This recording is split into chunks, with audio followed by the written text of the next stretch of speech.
علی بھائی اگلا سوال ہے، عموماً سننے میں آیا ہے کہ جس گھر میں فوتگی ہو وہاں 3 دن تک آگ جلانا منع ہے۔ اگر واقعی ہی یہ اسلامی حکم ہے تو اس میں کیا حکمت پوشیدہ ہے، اور ان 3 دنوں میں میت والے گھر کے اہل خانہ اپنے کھانے پینے کا انتظام کیسے کریں گے؟ میت پر سوگ کرنے کے حوالے سے قرآن و حدیث کی روشنی میں صحیح معلومات بیان کر دیں۔ دیکھیں جی، یہ جو پبلک میں مشہور ہے نا کہ 3 دن وہاں چولہا نہیں جلے گا، یہ اس طریقے سے نہیں تھا۔ یہ جامعہ ترمذی میں اور سنن ابی داؤد میں حدیث موجود ہے، نبی صلی اللہ علیہ وآلہ وسلم کے جب کزن سیدنا جعفر شہید ہوئے غزوہ موطا کے اندر، جنگ موطا کہہ لیں، تو آپ علیہ السلام نے اس موقع پہ فرمایا تھا کہ جعفر کے گھر والے لوگ غم کی کیفیت میں ہیں تو تم ان کے لیے کھانے کا انتظام کرو۔ ظاہر ہے جس گھر کے اندر میت ہوگی ان کے لیے پھر باقی معاملات کو لے کے چلنا مشکل ہو جائے گا۔ یہ عوام میں جو مت مشہور ہے نا کہ 3 دن وہاں چولہا نہیں جلنا چاہیے، یہ واجب ہے کہ قریبی رشتہ دار ہی ادھر کھانا بھیجیں گے، یہ اس طریقے سے نہیں ہے۔ بہتر تو یہی ہے کہ قریبی رشتہ دار دیں کہ وہاں کھانا نہ پکایا جائے۔ سوگ کا تعلق کھانے کے ساتھ نہیں ہے، سوگ کا تعلق زینت کرنے کے ساتھ ہے۔ اب اس گھر کے اندر چولہا تو نہ جل رہا ہو، ٹی وی چل رہا ہو، اس کے اوپر وہ گانے بھی چل رہے ہوں یا گانوں والے اشتہارات چل رہے ہوں، تو بھی کون سا سوگ ہو رہا ہے؟ سوگ کا تعلق ہے کہ زینت کی کوئی چیز اڈاپٹ نہیں کرنی، جو بخاری مسلم میں آتا ہے، نبی علیہ السلام فرمایا جو عورت اللہ اور یوم آخرت پہ ایمان رکھتی ہے اس کے لیے حلال نہیں ہے کہ وہ کسی بھی میت پہ 3 دن سے زیادہ سوگ کرے سوائے اپنے خاوند کے۔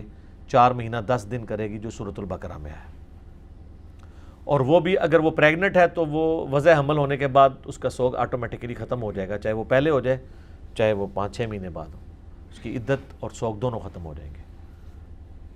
بخاری مسلم میں حدیث موجود ہے۔ باقی یہ عورت کے لیے آیا تو یہ مردوں کو بھی اسی میں شامل کیا گیا۔ عورت کے لیے اس لیے کہ عورت زیادہ سوگ کرنے میں ماسٹر ہوتی ہیں، رونے میں، چیخنے میں، اس لیے عورت کو ایمفسائز کیا گیا، مرد بھی اس میں شامل ہیں۔ یہ نہیں ہے کہ یہ عورت سوگ کرے گی اور مرد نہیں کرے گا۔ حتیٰ کہ مسلم شریف میں آتا ہے کہ ایک عورت تھی، اس کا خاوند فوت ہو گیا تو اس کی آنکھوں میں مسئلہ تھا، تو وہ اس کی ماں اجازت کے لیے آئی کہ یہ سرما لگا لے، تو نبی صاحب نے اجازت نہیں دی، آپ فرمایا نہیں،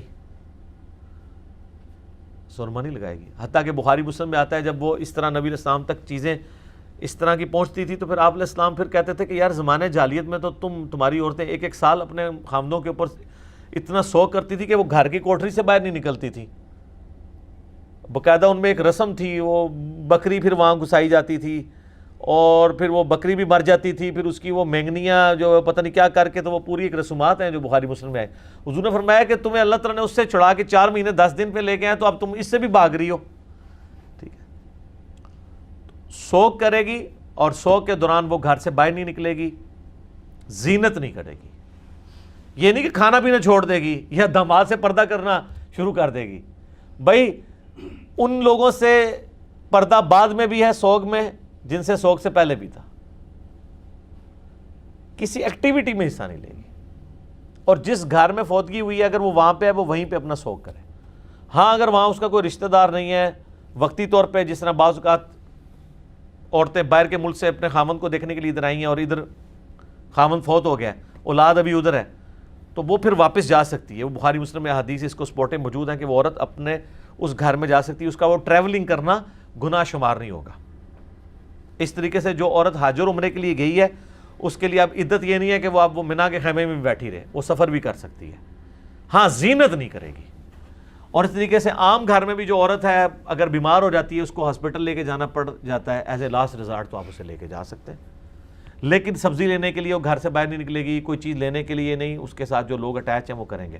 اور کئی لوگ کہتے ہیں نہیں جی وہ ہماری تو دادی ماں کی عمر جی 80 سال ہو چکی ہے تو عدت کریں گی، 80 کے 180 سال ہو، عدت تو کرنی ہے، سوگ تو کرنا ہی کرنا ہے، ٹھیک ہے، وہ اپنی جگہ موجود ہے۔ تو یہ جو کھانے کا تعلق اس وجہ سے کہ وہ کنڈیشن کیٹاسٹرافک ہے، ورنہ اگر وہ گھر میں چولہا جلا لیتے ہیں تو کوئی حرام نہیں ہے، کسی حدیث کے اندر اس کی ممانعت نہیں آئی ہے۔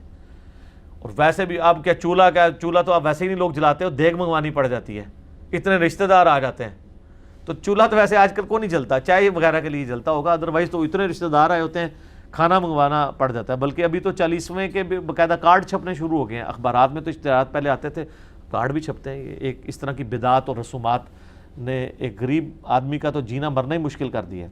جینا تو مشکل تھا, مرنا بھی مشکل کر دیا. کئی ایک ایشوز کے ساتھ جو ہے نا وہ اٹیچ ہوئے ہیں. اچھا, سوگ میں یہ یاد رکھیے گا کہ یہ دو ٹرمز ہیں, سوگ اور عدت. اس کو سمجھ لیں. عدت ہے متعلقہ عورت. عدت کہتے ہیں ایسا پیریڈ جس میں وہ نیا نکاح نہیں کر سکتی. جو عورت طلاق یافتہ ہے, قرآن میں اس کی عدت آئی ہے 3 طہر, یعنی 3 دفعہ حیض آ کے وہ پاک ہوگی آلموسٹ 90 دن. وہ بھی اس صورت میں کہ جب اسے طہر میں پاکیزگی میں طلاق دی گئی ہو. اس لیے پاکیزگی میں طلاق دینی چاہیے. حیض میں دی گئی ہے تو آپ کو اس کو رجوع کرنا پڑے گا اور وہ طلاق شمار ہوگی. بیوہ عورت کی عدت جو ہے وہ ہے 4 مہینے 10 دن. بیسیکلی وہ اس کا سوگ ہے. یہ سورۃ البقرہ میں آیا ہے, بخاری مسلم میں ڈیٹیل موجود ہے. اب متعلقہ اور بیوہ دونوں کے کیس میں اگر عورت پریگننٹ ہے تو جب تک اس کی اولاد پیدا نہیں ہوتی اس کی وہ عدت چلتی رہے گی, وہ نیا نکاح نہیں کر سکتی حتیٰ کہ وہ بچہ پیدا ہو, پھر وہ 40 دن وہ والے گزر جائیں آلموسٹ جو ہوتے ہیں, پھر وہ نیا نکاح کرے گی. اور اس میں لیکن ایک اللہ نے آسانی دی ہے کہ ویسے تو 4 مہینہ 10 دن ہے سوگ, یہ 3 مہینے کی عدت ہے, لیکن اگلے دن اس کی پریگنینسی ڈکلیئر ہو کے مطلب وہ ڈیلیوری ہو جاتی ہے, پھر وہ 3 مہینے والی سوگ یہ عدت ختم, 4 مہینہ 10 دن والا بھی سوگ ختم, کیونکہ اب اللہ نے اس کو خوشی دی ہے, اب اس خوشی کو اویل کرے گی. ابو داؤد ترمذی ابن ماجہ میں آتا ہے کہ جس عورت نے خلا لیا ہے اس کی عدت 1 مہینہ ہے. یہ بعض اوقات لوگ یہ پوچھ رہے ہوتے ہیں کہ جی وہ دیکھیں جی 5 سال ہو گئے ہیں میاں بیوی آپس میں ملے نہیں ہیں, تو اب آ کے تنسیخ نکاح ہوا ہے تو اب بھی عدت کرے گی. جی عدت کرے گی, کیوں نہیں کرے گی. اگر خلا لیا تو 1 مہینہ کرے گی, اور 1 مہینے کی سٹارٹنگ اس وقت ہوگی جب خلا ہوا ہے, چاہے 5 سال سے ملے ہیں یا نہیں ملے. اسلام جو ہے نا وہ ایسے روز بناتا ہے جس میں فول پروف ہوں. کل کو کوئی مسئلہ بن گیا پھر تو یہ معاملہ فول پروف رکھا گیا. 5 سال چھوڑ کے 10 سال کی ناراضگی ہے, جب وہ طلاق دے گا اس دن سے عدت شمار ہونا شروع ہوگی اور پھر آگے کے دن شمار کیے جائیں گے.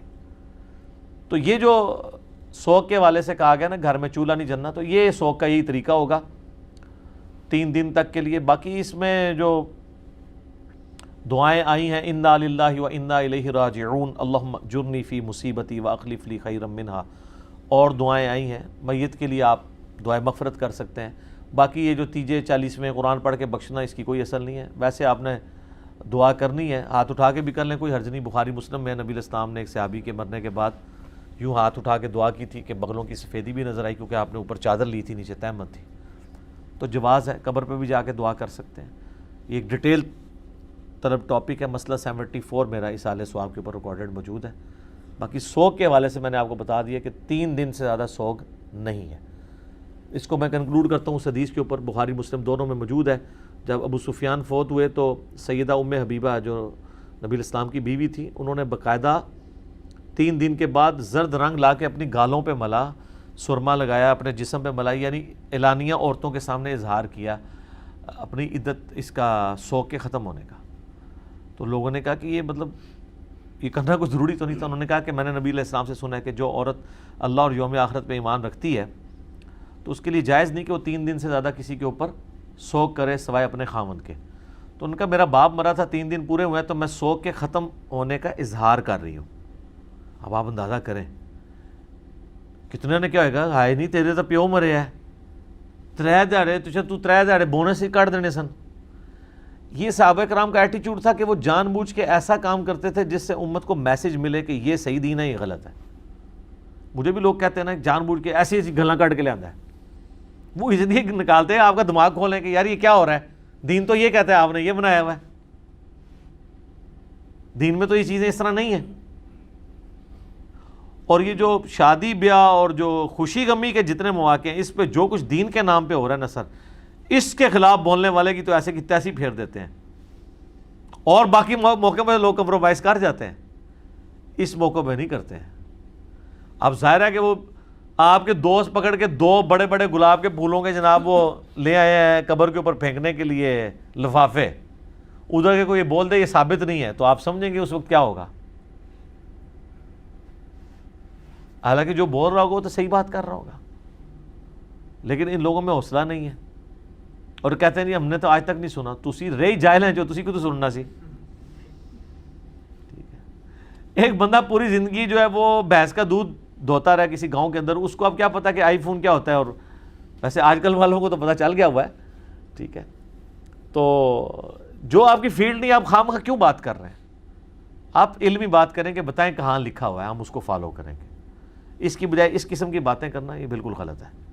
اسی طریقے سے یہ بھی یاد رکھیے گا، بخاری مسلم میں حدیث ہے، نبی علیہ السلام نے فرمایا کہ میت پہ جو چیخو پکار کیا جاتا ہے یا نوحہ کیا جاتا ہے تو اس کی وجہ سے اس میت کو عذاب دیا جاتا ہے. اس کی پھر تشریح سیدہ عائشہ نے کی کہ اس وجہ سے عذاب کیا جاتا ہے کہ اس نے اس کی تربیت نہیں کی تھی اپنے پچھلوں کی. اگر انہوں نے تربیت کی پھر اس کو نہیں عذاب دیا جائے گا کہ بھئی تم نے میرے مرنے کے بعد یہ میرے ساتھ نہیں کرنا. تو اس طرح میت کے اوپر سوگ جو 3 دن کا ہے اس میں بھی بین نہیں ہے، اونچی آواز سے رونا نہیں ہے، گریبان چاک کرنا نہیں. بخاری مسلم میں کئی احادیث ہیں، نبی علیہ السلام فرمایا کہ میری امت یہ جاہلیت کے کام نہیں چھوڑے گی، اور وہ آج تک چل رہے ہیں.